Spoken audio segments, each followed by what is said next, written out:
Assalamualaikum warahmatullahi wabarakatuh. Perkenalkan, nama saya Doni Putra Pratama dengan NIM D1D022103. Di sini saya akan menjelaskan materi tentang difusi, osmosis, dan imibisi. Pendahuluan. Difusi adalah pergerakan molekul suatu zat secara random yang menghasilkan pergerakan molekul efektif dan konsentrasi tinggi ke konsentrasi rendah. Contoh-contoh adalah difusi zat warna dalam air tenang, difusi glukosa, dan teknik termografi, difusi zat melalui membran, difusi oksigen dalam membran polimer. Osmosis adalah difusi air menembus membran sel, atau osmosis adalah perpindahan air dari larutan berkonsentrasi rendah ke larutan konsentrasi tinggi melalui selaput semi permeabel. Imbibisi adalah proses penyerapan air ke dalam sel-sel imbibian atau biji yang akan berkecambah. Proses ini sangat penting karena masuknya air ke dalam biji memacu fitohormon aktif bekerja. Selanjutnya ada material dan metode. Bahan dan air yang digunakan untuk praktikum ini adalah air, garam, wortel, gelas kopi, air panas, air dingin, 20 biji kismis, beker, gelas, aquades, spatula, timbangan elektrik, kertas blot, dan kanva. Selanjutnya ada percobaan difusi. Percobaan difusi menggunakan bahan dan alat yaitu air panas, air dingin, 2 buah gelas, dan bubuk kopi.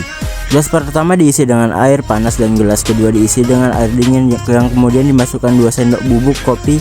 Diamkan selama 30 menit. Selanjutnya ada percobaan osmosis. Percobaan osmosis menggunakan alat dan bahan berupa potongan wortel, air, garam, dan 2 buah gelas. Gelas pertama diisi dengan air, garam, dan potongan wortel, sementara gelas kedua tidak diberi garam. Diamkan selama 30 menit.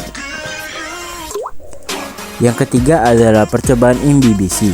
Percobaan imbibisi menggunakan alat dan bahan berupa 20 biji kismis, beker, gelas, aquades, spatula, timbangan elektrik, cawan Petri, dan kertas bol. Kismis diambil menggunakan spatula ke dalam cawan Petri yang telah dilapisin kertas bol.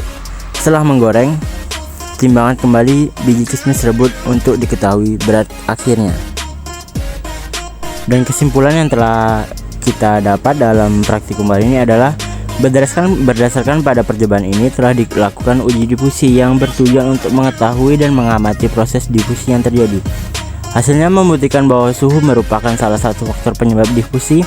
Suhu yang telah tinggi mampu meningkatkan energi serta mempercepat gerakan molekul, sehingga meningkatkan laju difusi. Uji osmosis bertujuan untuk mengetahui dan mengamati proses osmosis dalam suatu larutan. Perbedaan ukuran dan perubahan yang terjadi ini disebabkan oleh jaringan tumbuhan yang berbeda di larutan hipotermik. Akan mengalami plasmolisis. Plasmolisis menyebabkan air dalam wortel bersmosis keluar dari wortel menuju larutan garam sehingga sel menjadi menyusut.